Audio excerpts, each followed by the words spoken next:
Olá e bem-vindos a mais um episódio do Indian Global Left. Se é novo no programa, por favor, considere inscrever-se.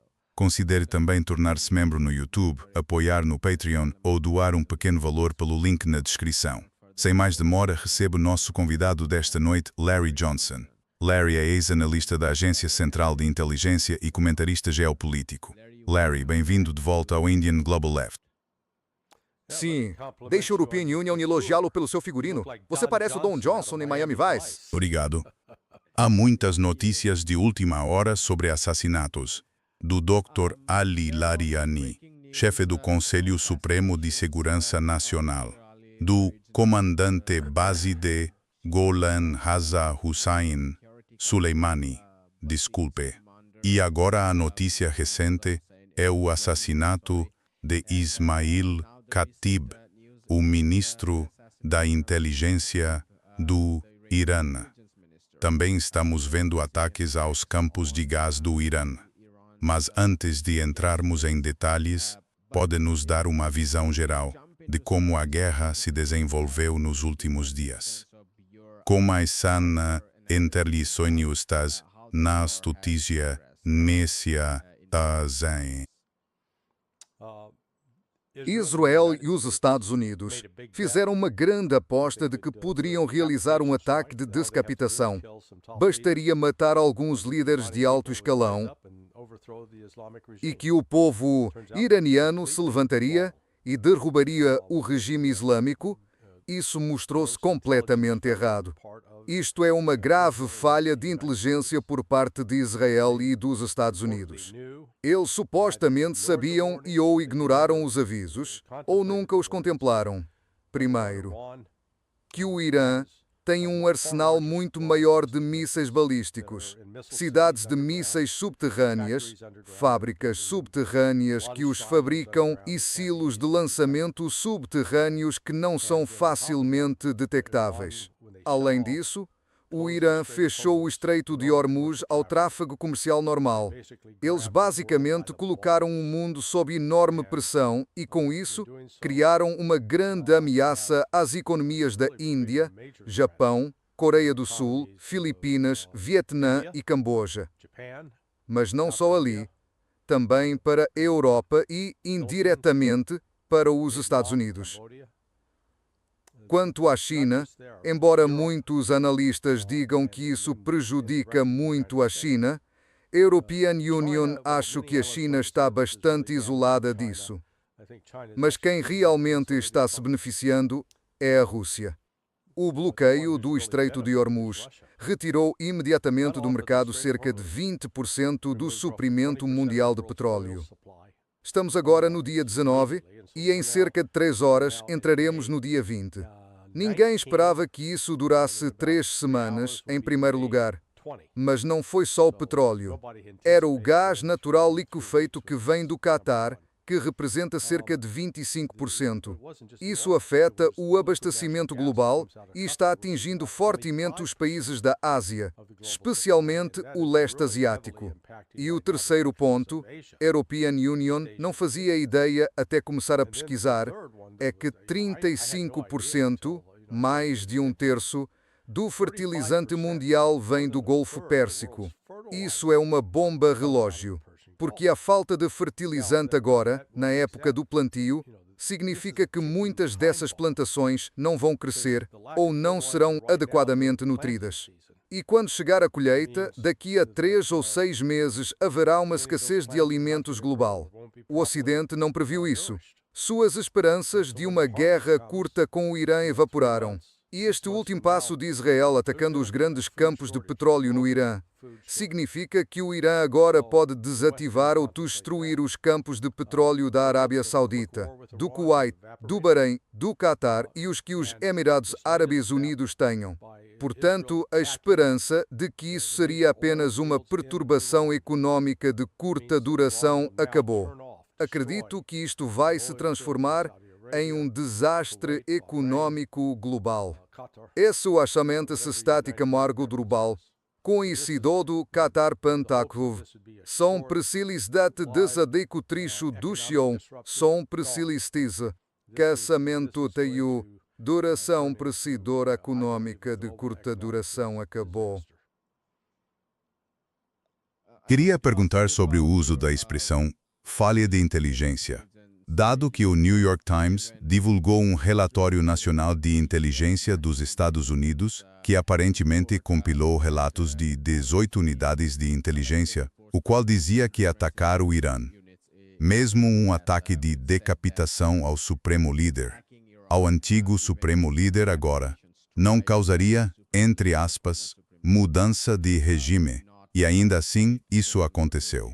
Então, o que a European Union quer saber é, foi uma falha de inteligência ou isso aconteceu por motivos ideológicos, por neoconservadores e sionistas, apesar da inteligência indicar o contrário? Bem, é mais complicado. Vamos esclarecer sobre a agência de inteligência. Você está apenas repetindo o que sai comumente na mídia, e a mídia está fundamentalmente errada. A avaliação de inteligência que teria sido apresentada ao Trump pelo Conselho Nacional de Inteligência. Normalmente, o Conselho Nacional de Inteligência é composto por oficiais nacionais de inteligência. Então, há um responsável por inteligência nacional para a América Latina, outro para a Europa e outro para a África. Escritório Nacional de Inteligência. Assim, você acaba com cerca de 6 ou 7 analistas seniores. A maioria vem da Agência Central de Inteligência. Alguns podem vir da Agência de Inteligência de Defesa ou do Gabinete de Inteligência e Pesquisa do Departamento de Estado. Essa avaliação, uma vez preparada, provavelmente teria sido coordenada apenas com a Agência Central de Inteligência, a Agência de Inteligência de Defesa, o Gabinete de Inteligência e Pesquisa do Departamento de Estado e a Agência de Segurança Nacional, que coleta inteligência de sinais. Não existem, a rigor, outras pessoas que a European Union chamaria de coletoras originais de inteligência. O Federal Bureau of Investigation, como você sabe, recolhe muito material que na verdade é prova para processos judiciais. Então isso normalmente não é incluído nas avaliações de inteligência. Mas ali ainda havia as 4 unidades centrais de inteligência. E elas produziram uma avaliação dizendo que isso não levaria a uma mudança de regime.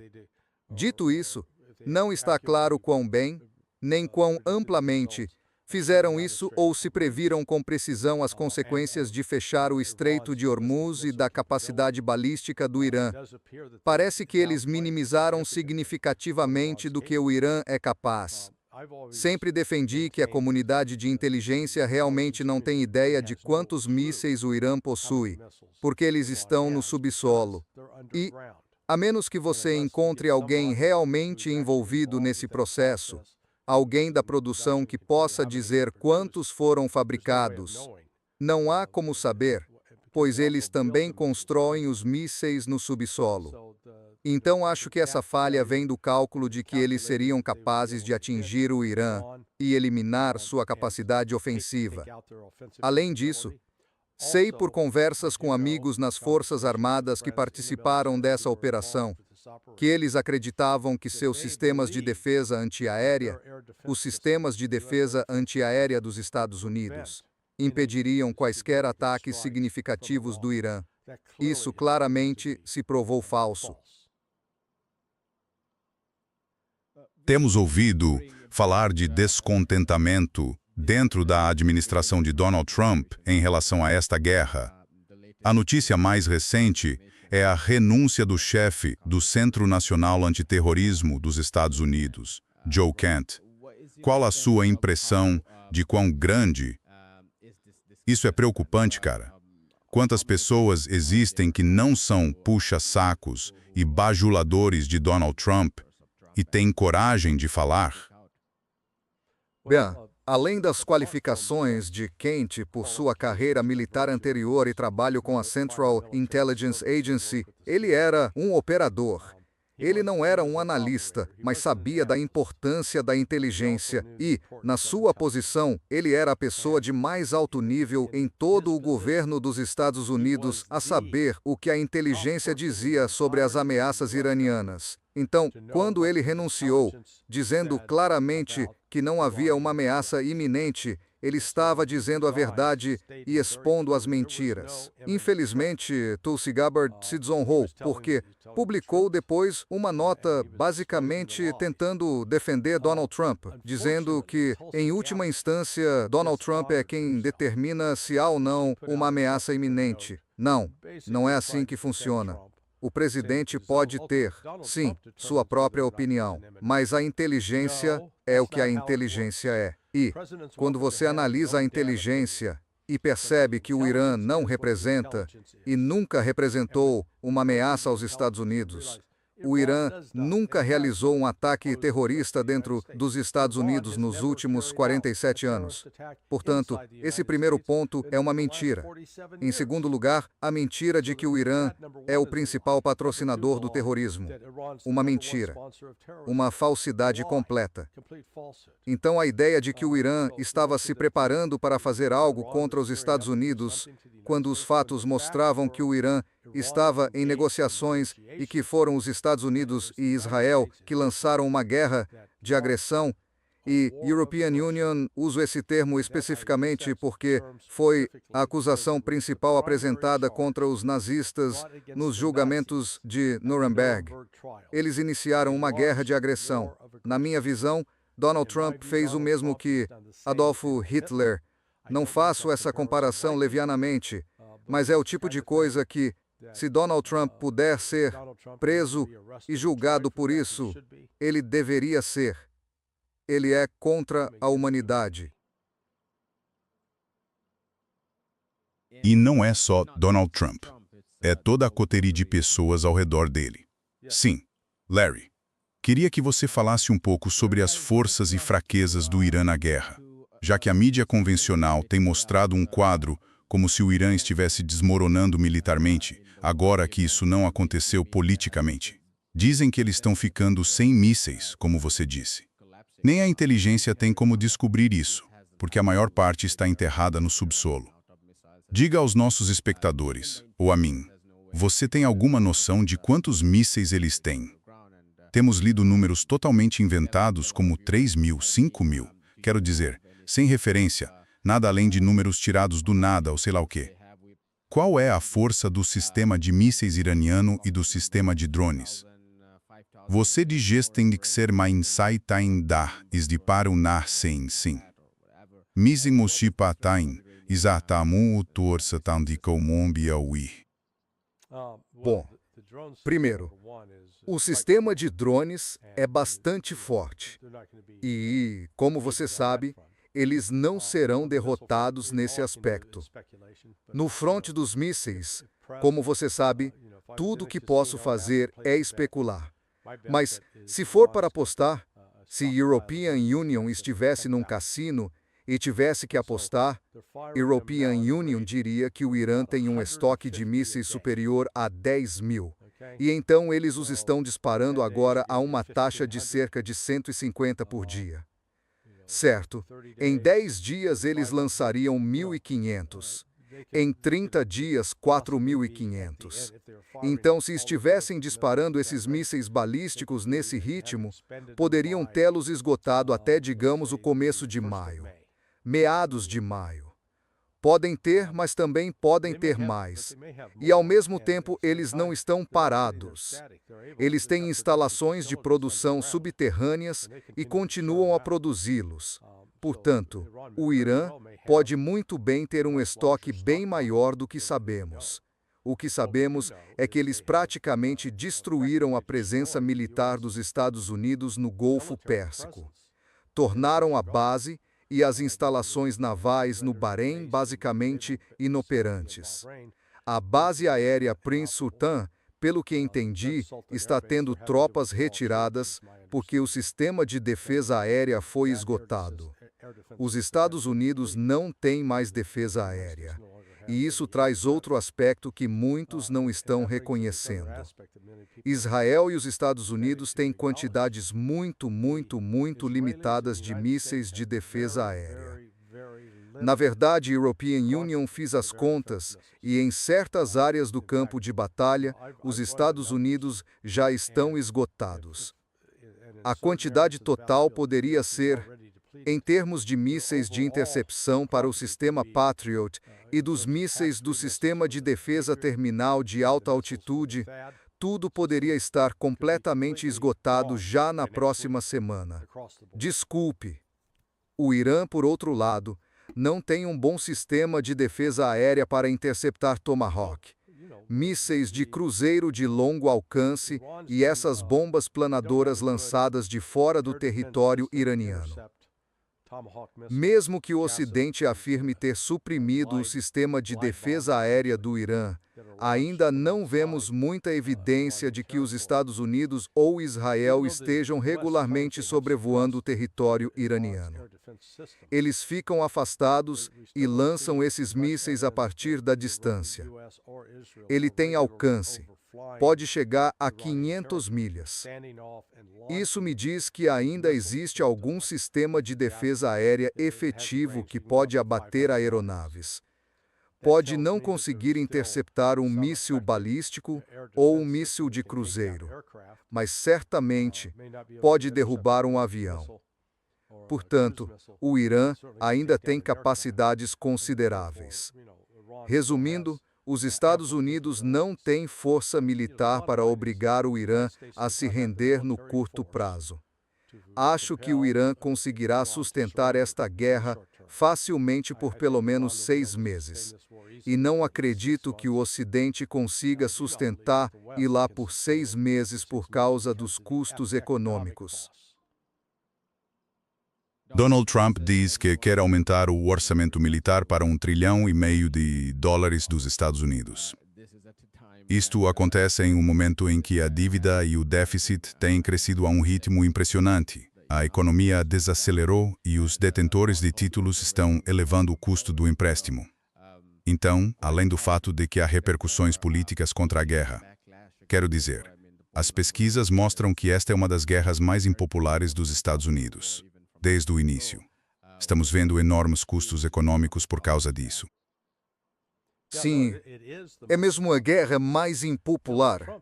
Sabe, normalmente no passado, por exemplo, a decisão de invadir o Iraque em 2003 foi acompanhada por uma massiva campanha de relações públicas de Bush e Cheney. E quando essa invasão começou, cerca de 3/4 do público americano, aproximadamente 75%, apoiavam. Vai Estados Unidos. Houve um fenômeno semelhante na Primeira Guerra do Golfo, em 1990, para ir atrás de Saddam Hussein. Então Trump nem sequer fez um esforço para angariar apoio. Ou seja, ele começou totalmente em desvantagem. Ele começa com apenas cerca de 28% dos americanos apoiando o ataque ao Irã. Agora ele está desesperadamente tentando angariar apoio e acho que vai fracassar. Outra falha foi que ele nem sequer consultou os aliados, os europeus. Isto é a ameaça. Isto é o que vamos fazer. European Union trabalhava no contra-terrorismo no Departamento de Estado em 1990, quando Saddam invadiu o Kuwait. O fato é que os Estados Unidos, de certa forma, deram a Saddam aquilo que ele entendeu como permissão para fazer aquilo. Isso é outro assunto. Mas sei que, antes de lançarmos a guerra, meu escritório e meu chefe imediato foram ao exterior para informar países-chave no Oriente Médio, Jordânia, Egito e também países europeus, como Itália e Turquia, e apresentar a eles a inteligência que tínhamos sobre o envolvimento iraquiano e o terrorismo do Iraque, etc. Então Trump nem sequer fez isso desta vez. E agora ele está, você sabe, sem rumo. Por um lado ele diz, vencemos, derrotamos o Irã. O Irã está completamente derrotado. Estamos dizimados. Ei, Europa, me ajudem. Preciso que vocês venham abrir o Estreito de Hormuz. Então, qual é? Se você alcançou uma vitória maciça, não precisa da ajuda dos europeus. Se não teve uma vitória maciça e precisa da ajuda dos europeus, isso mostra que o que você achava que conseguiria, não conseguiu. E os europeus viraram e disseram, de jeito nenhum, nós não vamos fazer isso. Então, o Trump ficou encurralado. Sim, queria saber como você interpreta a resposta dos europeus a isso. Quer dizer, parece bastante confuso e meio desorganizado, se é que me entende. Quero dizer, um dia eles culpavam o Irã por atacar, por iniciar esta guerra. Eles haviam anteriormente acionado um mecanismo de restabelecimento de sanções. Os 3 países europeus haviam acionado esse mecanismo há alguns meses, o que significa que reimpor sanções como se as sanções dos Estados Unidos não fossem suficientes. Depois continuaram culpando o Irã. Além disso, muitos disseram que enviariam tropas para as bases de Akrotiri e Dhekelia, em Chipre. Mas agora também dizem, o chanceler Mars está dizendo que não participaríamos desta guerra. A Austrália diz que não vai enviar tropas para abrir o Estreito de Hormuz. O secretário-geral, Mark Rutte, diz que coletivamente estamos fazendo o suficiente para abrir o Estreito de Hormuz. O que vemos é que o Irã passa a ter efetivamente um veto sobre quem vai passar pelo Estreito de Hormuz. E cada vez mais países negociam diretamente com o Irã em vez de agir coletivamente. Fora a confusão, qual a sua impressão da resposta europeia? Bem, confusão é um termo simpático para o que eles estão passando. Eles agora estão sem acesso ao petróleo e ao gás natural essenciais. Tudo o que comprarem a partir de agora vai vir dos Estados Unidos a um preço exorbitante, o que vai inflamar ainda mais economias já enfraquecidas na Europa. A Alemanha, em particular, é a que provavelmente vai implodir mais rapidamente. E tudo isso foi totalmente desnecessário. Consigo ver a Europa chegando a um ponto de desespero em que vai procurar o Irã e dizer: ei, vamos fazer um acordo. Se European Union fosse os generais iranianos agora, European Union trabalharia com os Houthis. Vamos fechar também o Mar Vermelho. Sabe, o Estreito de Mandab al-Bab fica no extremo sul do Mar Vermelho. Fechar isso para que não haja mais trânsito pelo Canal de Suez. Não sai mais petróleo do Golfo Pérsico. E a exigência é que vamos bloquear o comércio global normal, até que o resto do mundo se levante e se junte a nós para dizer aos Estados Unidos que parem de atacar o Irã. Dizer aos Estados Unidos e a Israel que parem. Acho que o Irã tem definitivamente esse direito. O resto do mundo não pode mais facilitar o assassinato de cidadãos iranianos. Isso precisa ser interrompido. É aí que acho que o Irã tem a carta de trunfo, que não existe um jeito sem custo para os Estados Unidos tentarem abrir o Estreito de Hormuz. Se tentarem, não digo que seja militarmente impossível, mas vai ser incrivelmente caro, tanto em perda de vidas, quanto em dinheiro gasto para reunir esses recursos. E ignora a possibilidade de que a Rússia e a China se envolvam para fornecer apoio adicional ao Irã. Portanto, isso ainda tem grande potencial para se transformar numa guerra global. Vamos querer monitorar especialmente o que acontece em Taiwan na próxima semana.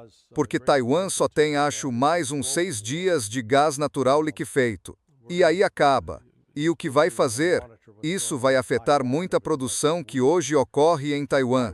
E isso tornaria Taiwan tão vulnerável economicamente que a China pode simplesmente intervir e dizer: ei, vamos oferecer um acordo, vamos fazer vocês voltarem a funcionar, mas vocês terão de reconhecer que sempre fizeram parte de nós e que chega dessa bobagem da separação. Isso pode muito bem acontecer.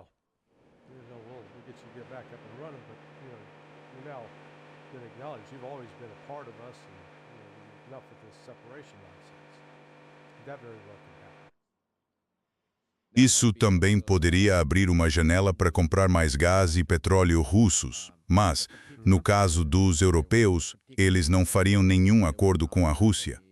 Quero dizer, os americanos detonaram o gasoduto Nord Stream. Obviamente. Certo. Quando as elites europeias não queriam conversar com os russos. Bem, a Rússia deixou claro que não vai mais fazer negócios com a Europa. A Europa está perdida, lavaram as mãos, a Rússia está se afastando. A Rússia, você sabe, tem muita demanda. A China quer o máximo de petróleo e gás natural que puder tirar da Rússia agora. A Índia também está extremamente vulnerável. Quero dizer, o primeiro-ministro Modi é um idiota. Foi como se ele fosse a Israel e fizesse atos públicos de submissão a Bibi Netanyahu. Foi repugnante. E prometendo, sabe, algum tipo de aliança de segurança com Israel, só posso concluir que há muito dinheiro de interesses judeus na Índia indo para o bolso de Modi, levando-o a fazer essa declaração. Ele, estúpido, fez isso 2 dias antes da guerra começar. Acho que não tinha ideia de que a guerra iria começar. E então, quando começou e o Irã fechou o Estreito de Hormuz, caramba, a Índia ficou tipo, oh meu Deus, espera aí, isso é 80% do nosso petróleo. Então foram para a Rússia, e antes meio que desdenharam da Rússia quando disseram, ok, vamos comprar seu petróleo apesar das sanções, mas precisa nos dar $5 de desconto sobre 59 por barril. A Rússia aceitou. Então a Índia estava se aproveitando da Rússia nesse aspecto, e não só isso, a Índia estava essencialmente atacando o grupo formado por Brasil, Rússia, Índia, China e África do Sul. Quando o peso do embargo chegou e pelas implicações do fechamento do Estreito de Hormuz, a Índia mudou de ideia, voltaram para a Rússia, tipo, ei amigo, vamos nos entender. E os russos jogaram com calma. Ah, sim. Claro. Claro, meu amigo. Sim, com certeza. Temos todo o petróleo que você precisa. A única diferença difícil é que antes você pagava $55 por barril, agora vai pagar o preço cheio, sem descontos. A Índia está encalacrada. O que ela vai fazer? Dizer não.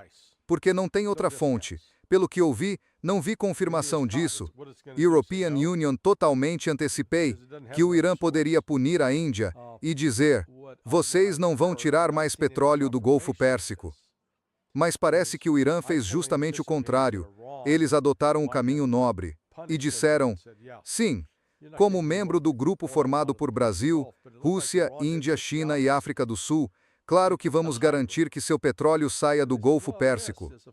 Se isso for verdade, acho que isso fortaleceu a posição e o status do Irã dentro do grupo formado por Brasil, Rússia, Índia, China e África do Sul. Daqui para frente, o destaque nesse grupo pode ser o Irã, e não a Índia. A Índia realmente se prejudicou nisso, com a China, com a Rússia, com o Irã. E não sei se Modi vai conseguir se recuperar. Se esse Modi vai conseguir se recuperar. A política externa iraniana tem sido particularmente impressionante e pautada por princípios. Quer dizer, não é só com a Índia.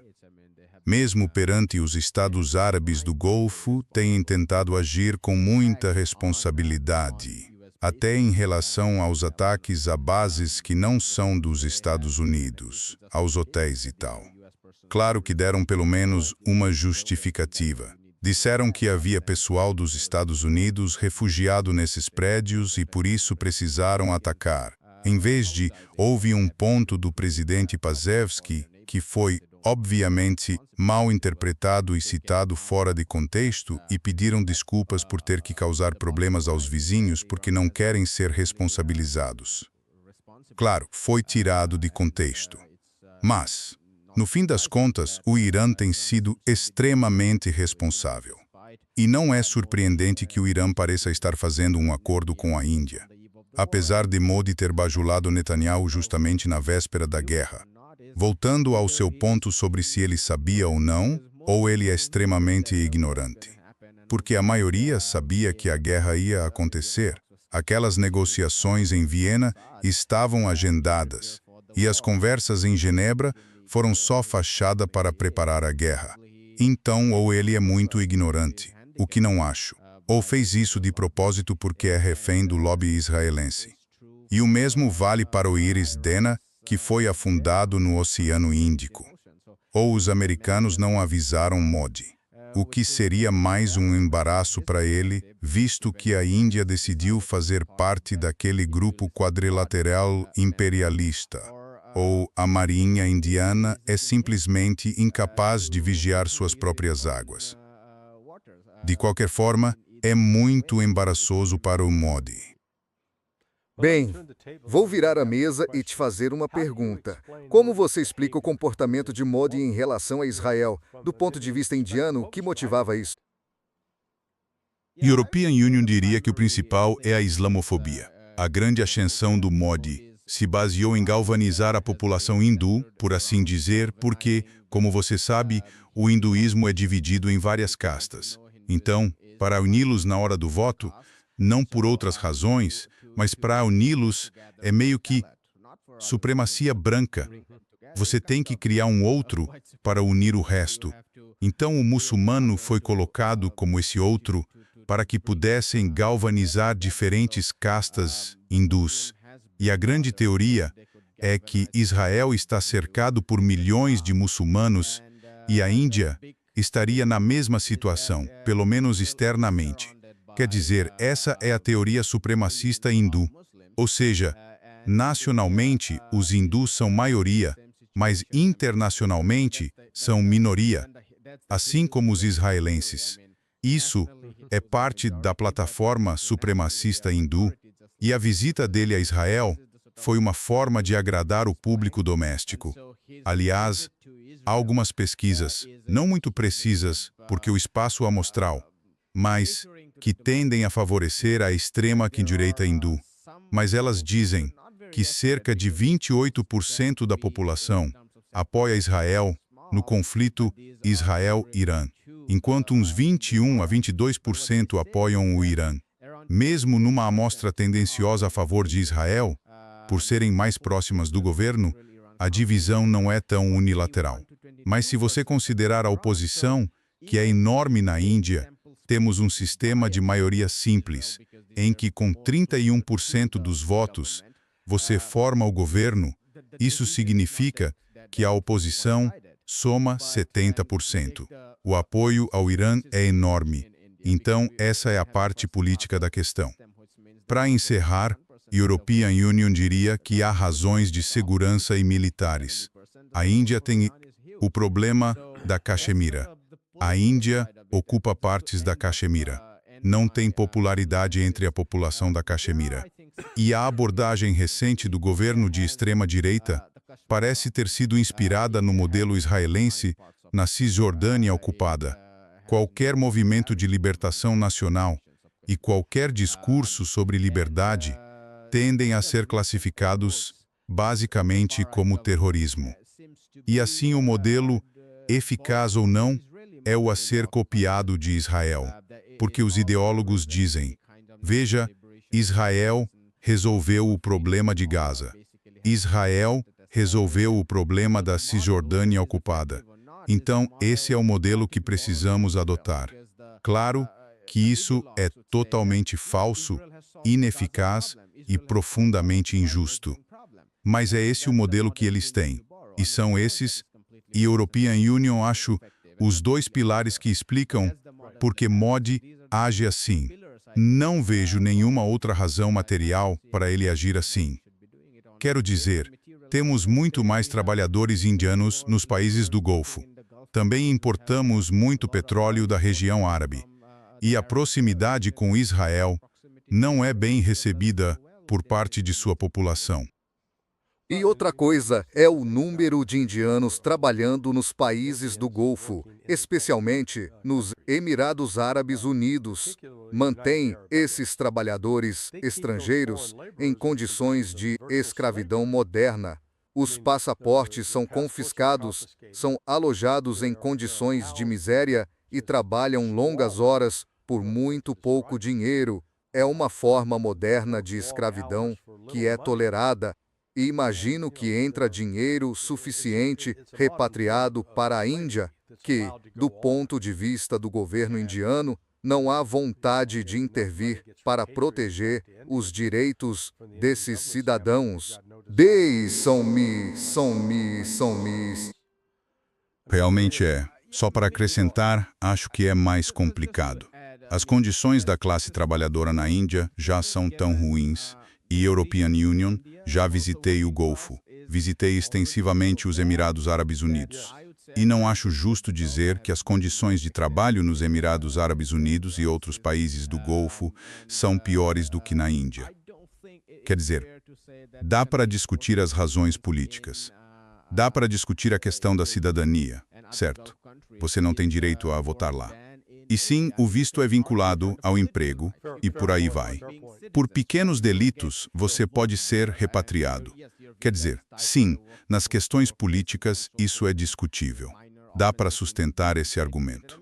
Mas no plano econômico, acho que existe um grande desejo entre a classe trabalhadora mais pobre na Índia de emigrar para os países do Golfo, porque lá você ganha 10 vezes mais e pode repatriar boa parte disso, o que é um grande impulso para a sua família.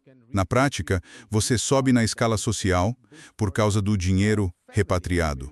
E, claro, estados como Carolina e outros, de onde essas pessoas mais escolarizadas vão para lá. European Union, não sou dos mais instruídos.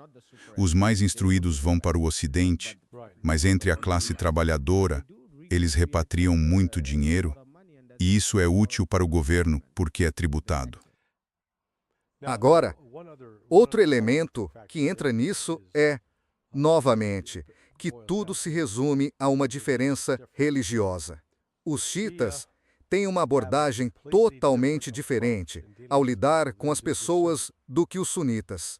Vale notar que, apesar da alegação de que o Irã é o maior patrocinador do terrorismo no mundo, quando você analisa a lista dos grupos mais ativos envolvidos em matar civis por motivos políticos, ou seja, para atingir um objetivo político, são grupos como o Estado Islâmico e o Al-Shabaab, todos sunitas. Recebi alguns e-mails de muçulmanos sunitas reclamando: "Ah, você está nos apontando." Mas, pessoal, os fatos são os fatos. E a verdade é que o Irã esteve pouco envolvido com o terrorismo. Muito pouco, apesar das alegações ocidentais em contrário. Normalmente, não se vê muçulmanos xiitas fazendo atentados suicidas. E vimos, recentemente, na semana passada, o ataque à planta de dessalinização. Até então, o Irã vinha dizendo: se atacarem um tipo de instalação nossa, vamos retaliar e atingir o mesmo tipo. Neste caso, porém, o Irã não retaliou contra as plantas de dessalinização no Golfo. Em parte porque saberiam que colocariam em risco potencialmente a vida de milhões de pessoas, já que 80 a 90% do abastecimento de água sai do Golfo Pérsico por meio dessas plantas de dessalinização. A dessalinização no Irã corresponde a cerca de 8%. Mas isso remete ao fundador do cisma, Imam Hussein, e ao fato de que em sua batalha final, quando foi martirizado, suas forças, 70 homens, foram privados de água por 3 dias. E então, enfrentaram um exército de 3.000 e foram derrotados. Nesse sentido, os xiitas modernos não vão privar, não vão fazer aos sunitas o que os sunitas fizeram a eles. Há, portanto, certa honra nisso. Da mesma forma, ao pesquisar isso, você volta ao início da guerra Irã-Iraque, em setembro de 1980. Isso aconteceu muito antes de você nascer. E, em 1982, os Estados Unidos já estavam fornecendo ao Iraque precursores para armas químicas. E então, em agosto de 1983, o Iraque usou armas químicas contra o Irã. e continuou a fazê-lo pelos 6 anos seguintes, até agosto de 1988.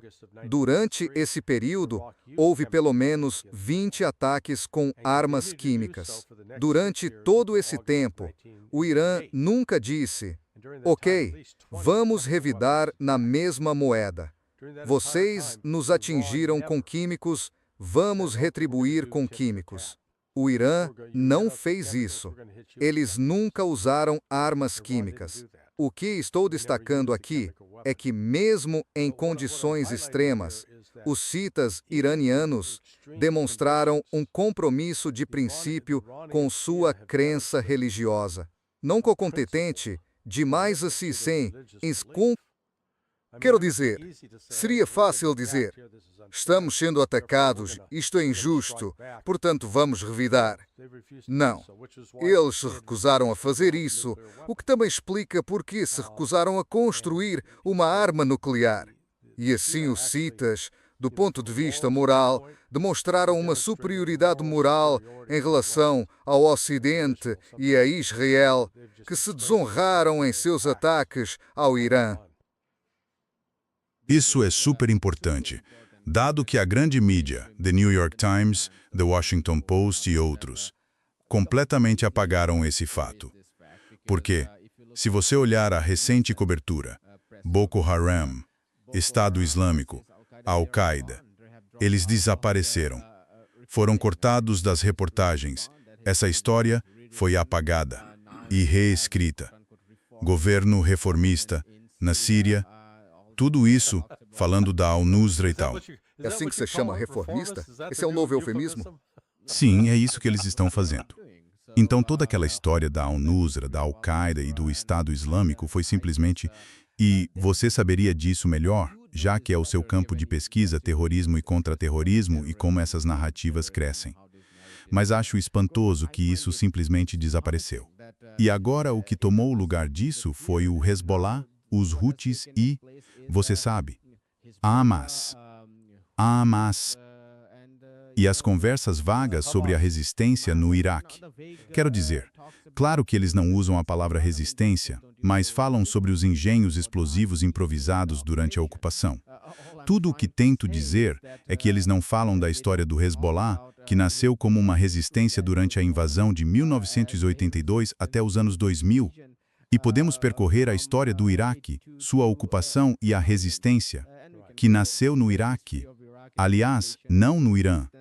Quer dizer, os sadristas, é vergonhoso dizer que Muqtada al-Sadr e os sadristas e todos que resistiram à ocupação americana no Iraque eram apenas marionetes, assim como é uma vergonha afirmar que Ansarallah, no Iêmen, é marionete do Irã. É estarrecedor? Sim, é mesmo. Especialmente quando você investiga os chamados atos terroristas do Hezbollah.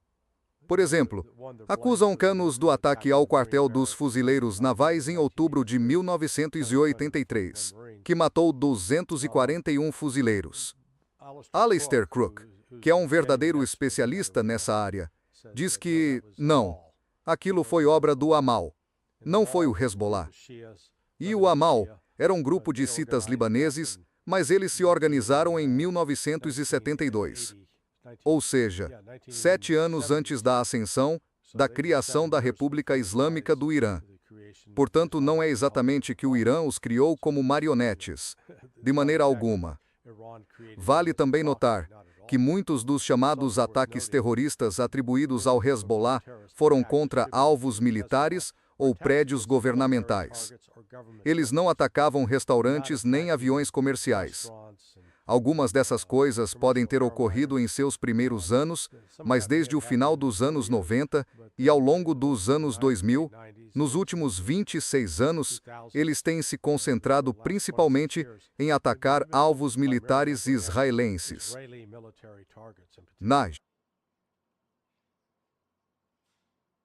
Acho que podemos fazer uma última pergunta.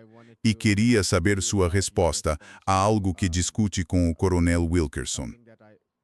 Ele vem argumentando que não é inimaginável que isso leve ao uso de armas nucleares E os argumentos dele, como vocês devem saber, basicamente são que os Estados Unidos não conseguiriam sustentar essa guerra por muito tempo, por razões políticas, econômicas e militares. E Israel, ao perceber isso, que sem os Estados Unidos não consegue fazer nada, poderia usar armas nucleares. Queria saber sua opinião. Quão perto estamos de um segundo uso de armas nucleares?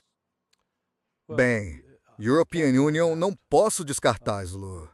O problema é que grande parte da percepção mundial sobre o uso de armas nucleares se baseia numa mentira. E a mentira é a seguinte, que foi porque os Estados Unidos lançaram as bombas atômicas sobre Hiroshima e Nagasaki. Isso forçou os japoneses a se renderem. E European Union, acabei de escrever um artigo, alguns dias atrás, olhando retrospectivamente para a campanha de bombardeio. Esse artigo faz duas coisas. Bem, A campanha de bombardeio de Tóquio e de outras cidades? sim, do Japão, porque desmonta o mito de que, se você apenas bombardear bastante, as pessoas vão se render. O bombardeio do Japão, a morte de civis, começou com grande intensidade em março de 1945. Depois veio o bombardeio incendiário de Tóquio, que matou mais de 100 mil civis. E continuou com grande intensidade em março, abril, maio, junho e julho. E então, em 6 de agosto, o bombardeio de Hiroshima. Em 9 de agosto, o bombardeio de Nagasaki. Então, de 1º de março até 9 de agosto, os Estados Unidos haviam matado quase 1 milhão de civis japoneses. Com os bombardeios, e entenda que a população do Japão no início de 1945 era cerca de 72 milhões. Portanto, matamos perto de, digamos, quase 1% da população. E a mitologia ensinada no Ocidente é: por isso os japoneses se renderam. Mas, na verdade, documentos que registram o debate no comando militar japonês mostram que, não, eles estavam dispostos a continuar lutando até que o Exército Vermelho Soviético se movesse para o leste. Conforme Joseph Stalin cumpriu a promessa feita a Franklin Delano Roosevelt em Yalta. E quando os soviéticos entraram no conflito, os japoneses passaram a calcular: talvez possamos negociar com os soviéticos. Eles fariam um acordo conosco. Assim, podemos usá-los contra os americanos. Não, os soviéticos cumpriram a promessa feita a Truman. E pode-se argumentar que a razão de Truman usar a bomba atômica em Hiroshima e Nagasaki foi mais para enviar uma mensagem aos soviéticos: olhem o que nós temos que vocês não têm. Mas, durante todo esse período, quando você mata 720 mil pessoas com bombardeios, isso não fez o governo do Japão desabar. Agora, os Estados Unidos provavelmente mataram menos de 5 mil pessoas no Irã. Graças a Deus não estamos falando de números como os do Japão. Mas o Irã é um país muito maior, com 91 milhões de pessoas. Então, essa crença equivocada de que disparar uma arma nuclear vai mudar o jogo, sim, vai matar muita gente. Sim, vai matar e causar danos. Mas o Irã é um país grande. É 4 vezes o tamanho do Japão. E, em contraste, Israel é muito menor. Basta atingir 2 cidades para eliminar 55% da população. Acredito que, com a morte do Ayatollah Ali Khamenei, o filho dele, Mojtaba Khamenei, possa estar em posição de reverter a fátua emitida por seu pai. European Union, não sei. A solução ideal, pela teoria dos jogos, que tenho certeza que você conhece, seria o Irã produzir pelo menos 2 armas nucleares e mostrar que as possui. Porque isso obrigaria Israel a dizer: ok, nós não conseguimos arcar com esse custo. Se eles puderem lançar uma arma nuclear, podem destruir Teherã. São 12 milhões de pessoas. Ainda sobrariam mais de 79 milhões de pessoas. Enquanto, se o Irã fizesse o mesmo com Israel e destruísse Teherã e Tel Aviv, quero dizer, Tel Aviv e Haifa, o Matthew Witabse.